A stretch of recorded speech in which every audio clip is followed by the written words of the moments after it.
Hello everybody, this is Pete from PA Labs, and today I'm going to be talking about Chapter 15, Chapter 15 in the arcade book. And here this is all about input, trying to get the user's input to move our character, fire phasers, or what are they selecting, what are they doing. And you have three basic ways that this occurs. And the first one, I'm getting my joystick all set up here, is via joystick. And you can have multiple joysticks hooked up to your computer. Let me see. Oops. Somehow I managed to close that. Silly me. Alright, so we have joystick open now. So as always, we're going to init our joystick just like we init the keyboard, just like we init sprites and init mouse. We're initializing them. And we come into our joystick test, and we can move our joystick. Now it's important to point out I am referring to a classic, standard, old school joystick. Kind of like the fighter pilot stick or the gun shooting thing in the arcade. Mine's more like I guess a fighter pilot control stick. It's what it kind of looks like. It's got the buttons on top. I got 5 different buttons on top, a trigger button, and then it moves in all directions, and there's like 6 more buttons on the base. This is different than a game controller. Game controllers can be used, but that's outside scope for our arcade game. Out on the forum, people have put ways you can use external DLLs into your code, and they map them with a pure basic sheet. And then basically you're doing the same thing, except you're going to be calling through the DLL. Not a big deal. And they have it pretty well documented. So go to the forum and search on using control pads. Or game controllers, and you'll find that code. But out of the box, Pure Basic does joysticks. And so he's tracking left and right, which is the X movement, forward and back, which is the Y movement, and there's up to 10 buttons on any joystick. So that's a lot of input to track. But what you would do would be to interrogate the button number pressed and then jump to a function that fires photons versus phasers, whatever. So let's go ahead and run this, and we have the joystick. We can say that we're going up, we're going down, we're going left, we're going right. We have the diagonal of northeast, northwest, southwest, southeast. Okay. So you have all of those, and then buttons pressed. I can press multiple buttons.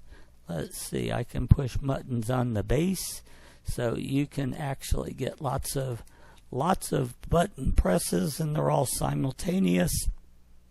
So you can have more than one joystick. So if we come back to our code here, we are interrogating joystick 0, which is the first joystick. If you had a second joystick, you would have joystick 1. If you had a third, it would be joystick 2, just like our 0 based of everything else, arrays and lists. So code is extremely straightforward. Our particular game does not use this method, but it's good to know that you have joystick control. The second example in this chapter is mouse. And mouse is a bit tricky. Excuse me. We have 2 windows here, right? And this is the tricky part. We have 2 windows here.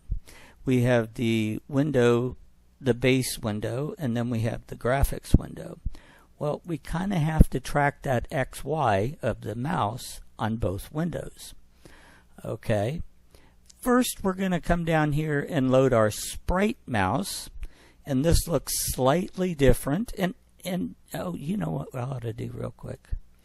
this would be kind of cute. Let's, oh, I guess I could have used you. Okay, let me jump over there real quick.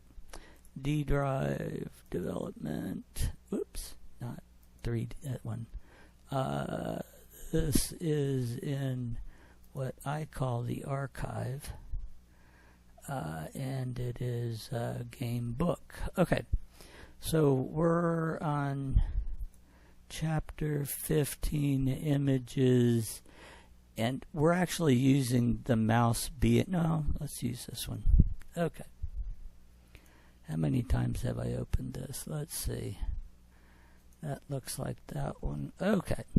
So here's our PNG mouse. And just to make it nice and different, open the color wheel. Let's go ahead and make our mouse, we can make our mouse blue. So there we go. And save. And yes, and okay. So our mouse on our screen will be blue. We're using the PNG. So first we're going to release the mouse and our little flag that says that the mouse is released. And that means the mouse can either be inside or outside of our graphics window. Okay, when we, to get the mouse active with our graphics window, we have to capture the mouse. Therefore, I hate double negatives, but we're going to release the mouse false, which means capture, and we'll set our flag to 0. Okay, so we set some variables, and we locate the mouse at the center of our graphics screen. Now, we flip buffers, examine keyboard, mouse. Now, I'm going to track on our main window, and notice how we're using the same window name as our screen. This is the window. This is a windowed screen inside this window. All right. So once again, we're saying this is the window X, window Y. So as the mouse moves, if the Windows X is, okay. So our screen is 0 to 640 wide, 0 to 480 tall. So just a couple pixels into our window, then we capture the mouse, okay? And if he's a couple pixels inside the width, we capture the mouse. That way, we don't want it at the transition line. It works best if you're just a pixel or two in. And to be honest, nobody's eyes can tell the difference. This works much better. Then we're going to come in here and say, for this graphics window, we're going to capture X and Y of the mouse. And we're going to display our mouse, which is now blue.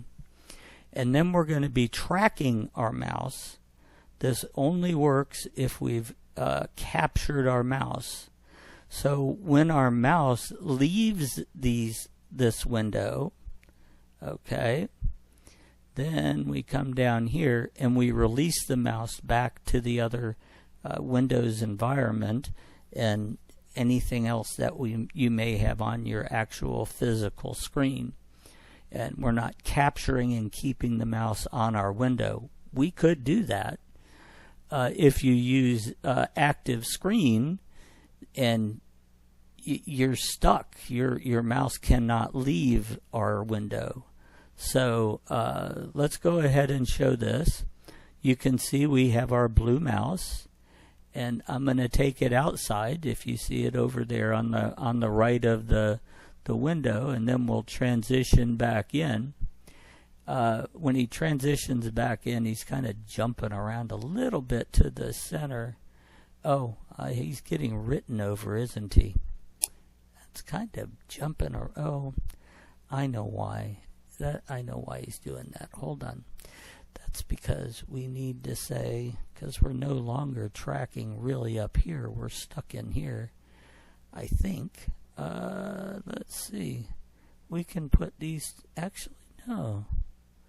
This is firing inside. We have X and Y. We're displaying at X and Y. Not really sure why he's jumping around. So we have, oh man, he jumps bad through that, doesn't he? Okay, well, the point is to show you all this math at the top and stuff. You can see only while he's physically moving the pluses and minuses on the X and Y.